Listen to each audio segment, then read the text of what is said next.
Hello everyone, welcome to our YouTube channel Shiksha Alliance. Today we are going to start our daily current affairs session in which we will cover important news from several newspapers, PIB and various government sources. So let's begin our session. Our first topic is CP Gram.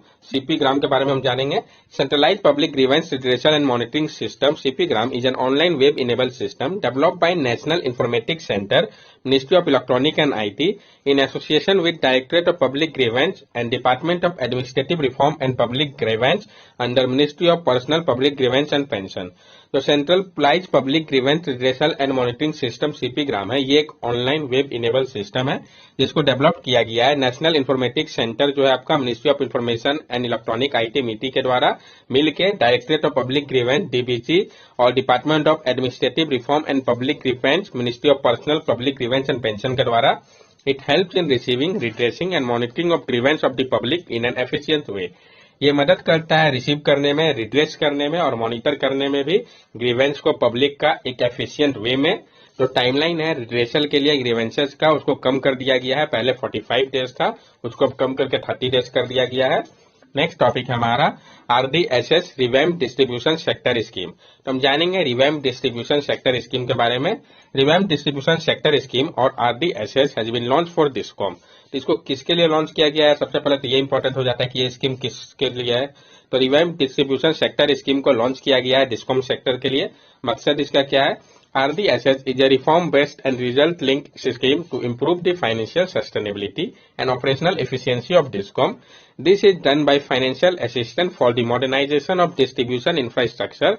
Example, smart prepaid meter. This is aimed. इसका मकसद क्या है? तो RDSS revamp distribution sector scheme एक reform based और result link scheme है ताकि improve किया जा सके फाइनेंशियल सस्टेनेबिलिटी को और ऑपरेशनल एफिशिएंसी को डिस्कॉम का. ये जो है किया जाएगा फाइनेंशियल असिस्टेंस प्रोवाइड करके मॉडर्नाइजेशन के लिए डिस्ट्रीब्यूशन इंफ्रास्ट्रक्चर को, जैसे कि स्मार्ट प्रीपेड मीटर हो गया. इसका काम क्या होगा? रिड्यूस करना AT&C लॉस को 12 से 15% तक, reduce financial deficit, average cost of supply, average revenue realise of discom to zero.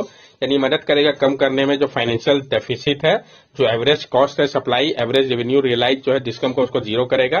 Compulsory installation of smart meter, target of installing 250 million smart meter by 2025.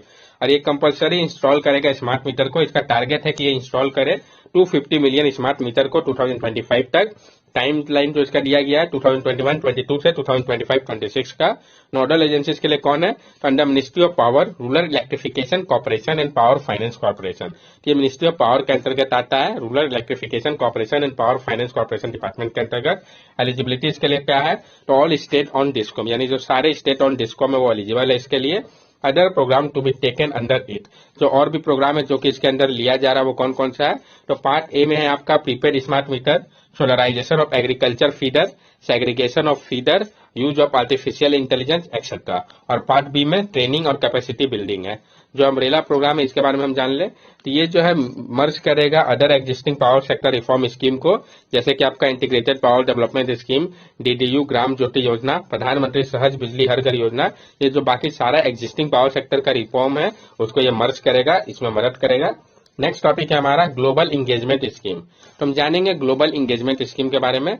Ministry of culture operate a global engagement scheme under which festival of India और organise in other country showcasing folk art, other cultural events such as exhibition, dance, music, theatre, food fest, literacy fest, film fest, yoga, etc.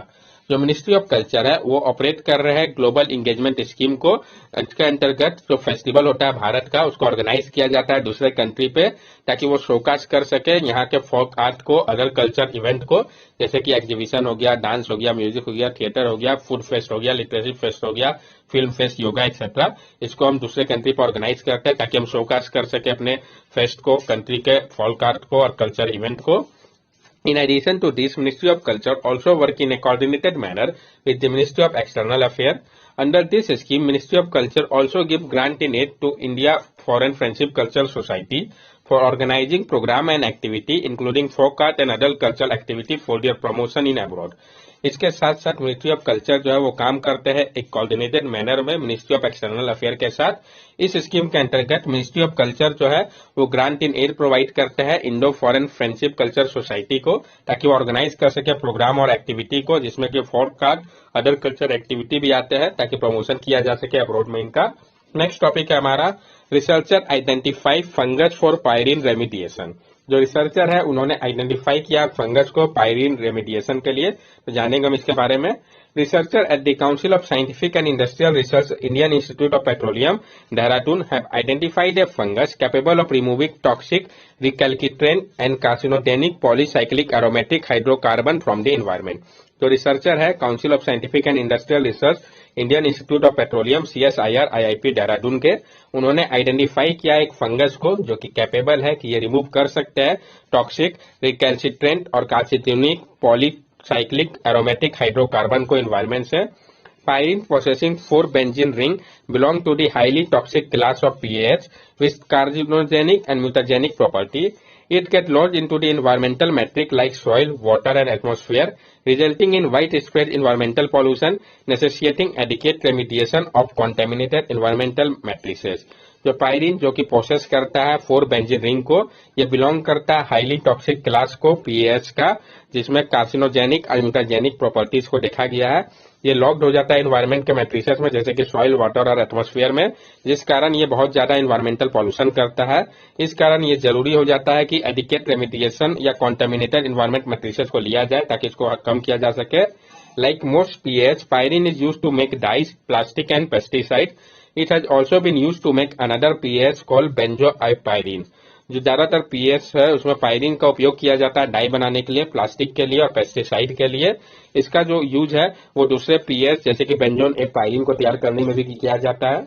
Next topic है हमारा parliament passes bill to ban funding of weapon of mass destruction.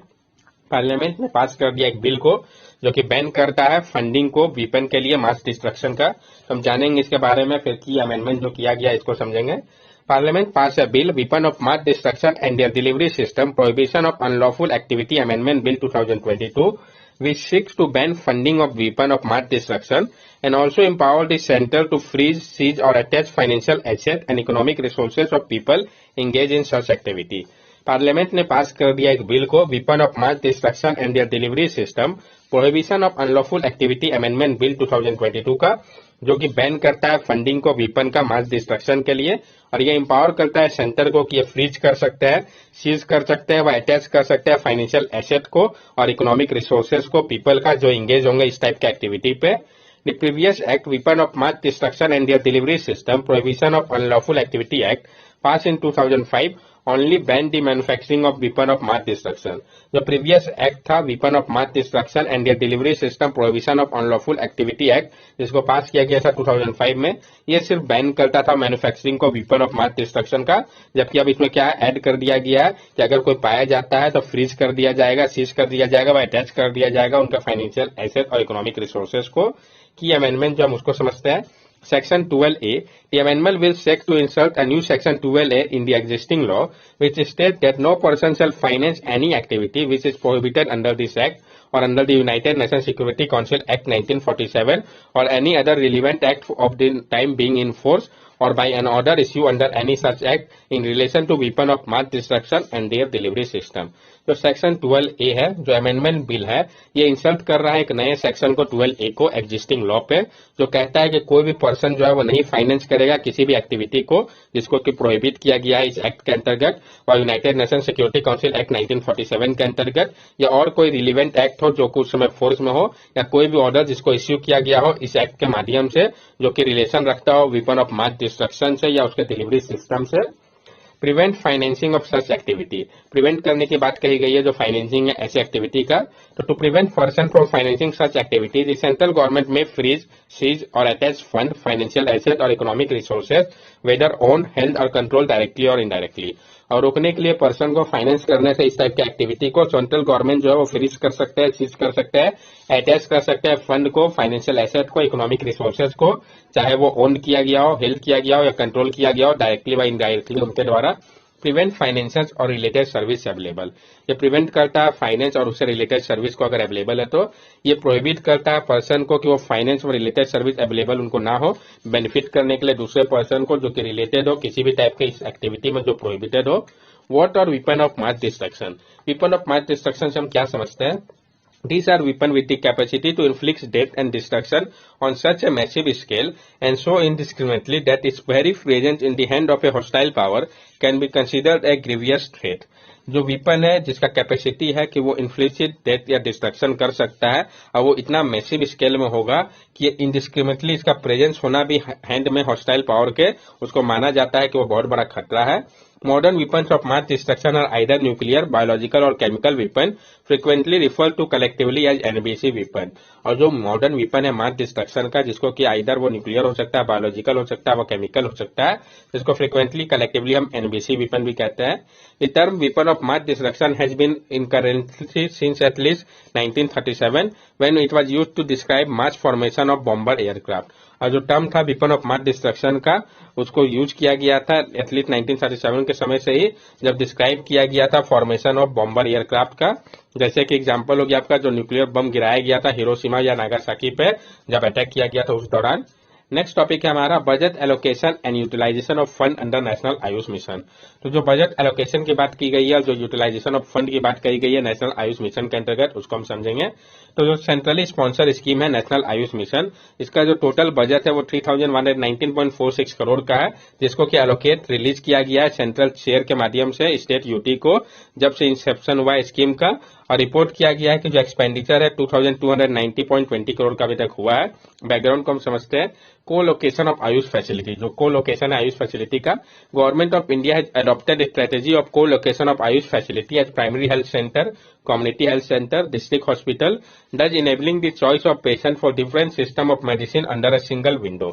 जो government of India है उन्होंने adopt किया है कि strategy को को लोकेशन का आयुष फैसिलिटी के लिए primary health centre community health centre district hospital पे ये इनेबल करता है चॉइस पेशेंट के लिए डिफरेंट सिस्टम का मेडिसिन का सिंगल विंडो के माध्यम से. Supported by ministry of health and family welfare इसको सपोर्ट किया जा रहा है ministry of health and family welfare के द्वारा. जो इंगेजमेंट है आयुष डॉक्टर पैरामेडिक्स और ट्रेनिंग का जो सपोर्ट किया जा रहा है ministry of health and family welfare के द्वारा नेशनल हेल्थ मिशन के अंतर्गत. जो सपोर्ट है Ayush infrastructure equipment furniture medicine का ये प्रोवाइड किया जाता है मिनिस्ट्री ऑफ आयुष के द्वारा नेशनल आयुष मिशन के अंतर्गत जो शेयर कर रहे हैं इसका रिस्पॉन्सिबिलिटी को. Public health is a state subject. Public health जो है ये स्टेट का सब्जेक्ट है. Ayush educational institution come under the purview of respective state union territory government. However, under National Ayush Mission, as per the proposal received from state government through state annual action plan, they have been supporting for setting up 9 new Ayush educational institutions since the scheme inception. और जो Ayush educational institution है जो कि purview में है respective state union territory के government का जो नेशनल आयुष मिशन है इसके प्रपोजल के अनुसार जो स्टेट गवर्नमेंट है अपने स्टेट एनुअल प्लान में उन्होंने सपोर्ट किया है और वो सेट कर रहे हैं 9 न्यू आयुष एजुकेशनल इंस्टीट्यूशन को स्कीम के इंसेप्शन के बाद से. नेशनल आयुष मिशन के बारे में भी हम जान ले. It was launched in September 2014 by the Department of Ayush under the Ministry of Health and Family Welfare during the 12th plan for implementation through state and union territory. जो national Ayush mission है उसको launch किया गया था सितंबर 2014 में department of Ayush के द्वारा ministry of health and family welfare के द्वारा 12th प्लान फॉर इम्प्लीमेंटेशन जो था उस दौरान स्टेट और यूनियन टेरिटरी के लिए. अब इसको इम्प्लीमेंट किया जा रहा है मिनिस्ट्री ऑफ आयुष के द्वारा. ये जो स्कीम है ये इन्वॉल्व करता है एक्सपेंशन को आयुष सेक्टर का और प्रमोट करता है होलिस्टिक हेल्थ को भारतीयों के लिए. ये मिशन एड्रेस कर रहा है जो गैप था हेल्थ सर्विसेज में सपोर्ट करते हुए एफर्ट को स्टेट और यूनियन टेरिटरी के गवर्नमेंट का प्रोवाइड करके आयुष हेल्थ सर्विसेज एजुकेशन को कंट्री पे पार्टिकुलरली वल्नरेबल और फार फ्लंग एरिया पे. नेक्स्ट टॉपिक हमारा पीपीपी इन हेल्थ केयर. तो हम जानेंगे पीपीपी इन हेल्थ केयर के बारे में. जो प्राइवेट सेक्टर है उसका पोटेंशियल है कि वो प्रोवाइड कर सकता है डिस्ट्रप्टिव इनोवेशन को सर्व करने के लिए पब्लिक हेल्थ गोल को सेंट्रल और स्टेट गवर्नमेंट में भारत में. जो नेशनल प्रिविलेंस सर्वे है उसमें हाफ ऑफ द पेशेंट जो है टीबी के सिम्टम्स के वो प्राइवेट सेक्टर पे ही अपना केयर करवाते हैं. तो कुछ प्राइवेट सेक्टर इंगेजमेंट प्रोग्राम जो है टीबी के लिए हम इसको समझते हैं. The private provider interface agency PPIA Mumbai in Maharashtra, Patna in Bihar and Mehsana in Gujarat. जो प्राइवेट प्रोवाइडर इंटरफेस एजेंसी है पीपीआईए मुंबई इन महाराष्ट्र का, पटना में बिहार का और मेहसना इन गुजरात का, ये काम कर रहा है एक नेटवर्क के तौर पर प्राइवेट डॉक्टर केमिस्ट लेबोरेटरी और हॉस्पिटल का ताकि इंश्योर किया जा सके स्टैंडर्ड ऑफ टीबी केयर को. इसका परिणाम क्या निकला? As a result of implementation of PPIA program in Mumbai and Patna, there was a 351% and 532% increase in TB case notification from the private sector between 2014 to 2018. और इसका परिणाम ये निकला इसको इम्प्लीमेंट करने का कि मुंबई और पटना में 351% और 532% इंक्रीज जो है टीबी के केस का नोटिफिकेशन मिला प्राइवेट सेक्टर की मदद से 2014 से 2018 के दौरान। जो एक्चुअल रिपोर्टिंग है केसेस का वो ग्रेटर अंडरस्टैंडिंग में मदद कर रहा है टीबी बर्डन को ग्राउंड पे। चिरंजीवी योजना प्रोग्राम जो है गुजरात का उसको हम समझते हैं, तो गवर्नमेंट जो है वो एंगेज कर रहे हैं प्राइवेट प्रोवाइडर को कि वो इंक्रीज करे इंस्टीट्यूशनल डिलीवरी को। तो चिरंजीवी योजना प्रोग्राम आपका गुजरात स्टेट का ये इंपॉर्टेंट हो जाता है। हौसला साझेदारी इनिशिएटिव ये यूपी का है, तो किस स्टेट का इसमें क्या वो इंपॉर्टेंट हो जाता है। तो हौसला साझेदारी इनिशिएटिव में गवर्नमेंट इंगेज कर रहे हैं प्राइवेट हेल्थ फैसिलिटी के साथ फैमिली प्लानिंग के लिए। इस स्कीम का मकसद है कि वो काम करे और रिइंबर्स करे पब्लिक प्राइवेट पार्टनरशिप मॉडल पे। आयुष्मान भारत डिजिटल मिशन जो है वो मदद कर रहा है अचीव करने में यूनिवर्सल हेल्थ कवरेज को, क्वालिटी हेल्थ केयर को सबके लिए, और ये मदद कर रहा है एलिमिनेट करने में ट्यूबरक्यूलोसिस को। इस प्रोग्राम का मकसद है कि वो डिजिटाइज करे कंट्री के हेल्थ केयर इकोसिस्टम को और इनेबल करे क्रिएशन को इनेबलिंग इकोसिस्टम का, ताकि फोस्टर किया जा सके पब्लिक प्राइवेट कॉर्पोरेशन को। That's all for daily current affair session. अगर आपको हमारी वीडियो अच्छी लगी हो तो हमारे चैनल को सब्सक्राइब करें, हमारे वीडियो को लाइक करें और ज्यादा से ज्यादा शेयर करें। These are our social media link. From here also you can stay connected with us and give us your valuable feedback. Thank you and have a nice day.